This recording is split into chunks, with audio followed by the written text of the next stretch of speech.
Hi guys, আজকে একটা কিছু তোমাদের সঙ্গে শেয়ার করতে চাই আমি। কারণ আজকে আমার সঙ্গে একটা খারাপ জিনিস ঘটে গিয়েছে। আজকে আমি 11টার বাসে বর্ধমান যাচ্ছিলাম। তো আমি যখন বর্ধমান যাই তখন হচ্ছে বাসে যে ভাড়াটা, আমি সবসময় বাড়ি থেকে বেরোনোর আগে, কারণ আমি বাড়ির সামনেই বাসে চাপি, তো হাতে সবসময় পয়সাটা আমি বার করে নিই, বার করে রাখি, কারণ বাসের ভিড়ভাড়টাই বার করতে প্রবলেম হয় সেজন্য। তো ওটা আমি হাতে রেখে দিই। কারণ আমাদের 15 টাকা ভাড়া, আমার 20 টাকার একটা কয়েন ছিল, 20 টাকাটা আমি হাতে রেখে দিই ভাড়া দেবো বলে। আর আমার ব্যাগে 700 টাকা ছিল, দুটো ফোন ছিল। কিন্তু আমি বাসে চেপে যাই, চেপে পুরো বর্ধমান, বাসটা প্রচণ্ড আজকে ভিড় ছিল প্রচুর পরিমাণে। তো আমি আমি বীরহাটাতে নামি, বর্ধমানে বীরহাটায় নামি, ঠিক আছে। তো বীরহাটে নামার পরে আমি আমার ছেলেকে স্কুলে আনতে আসছিলাম। তো আমি বীরহাটে নামাই এটাই কারণ ছেলের জন্য একটা করে কিন্ডার জয় নিয়ে যেতে হয়। তো আমি ওখানে বীরহাটায় নেমে একটা কিন্ডার জয় নিয়ে তারপরে আবার ওখানে বাস ধরে আবার আলিশায় নেমে ছেলেকে স্কুল থেকে নিই। তো বীরহাটেই নামি যখন, তখন হচ্ছে যখন কিন্ডার জয়টা নিই, যখন পয়সা বার করতে যাই কিন্ডার জয় নিয়ে টাকা দেবো বলে, তো আমার ব্যাগে দেখছি আমার কোনো টাকা নেই, শুধু খুচরো টাকাটা আর মোবাইলগুলো যে সাইডে ছিল সেই টাকাটা পড়ে আছে, আর 700 টাকাটা আমার নেই, গায়েব।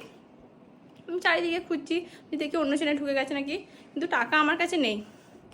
তারপরে হ্যাঁ, কারণ আমার বাসে একটু কেমন হচ্ছিলো, ব্যাগটা আমার সাইডে ছিল, তখন আমি একটু কিছুক্ষণ প্রচুর যখন ভিড় হয়ে যায় একটা কেমন হচ্ছিলো, আমি সামনের দিকে আবার ব্যাগটা নিয়ে নিলাম, ঠিক আছে, আর্থিক ডিস্টার্ব নয়, সামনে ব্যাগটা নিয়ে নিলাম। তো তারপরে আমি তখন চেক করিনি, কিন্তু তখনই আমার মনটা একটু খুঁত করে উঠেছিল।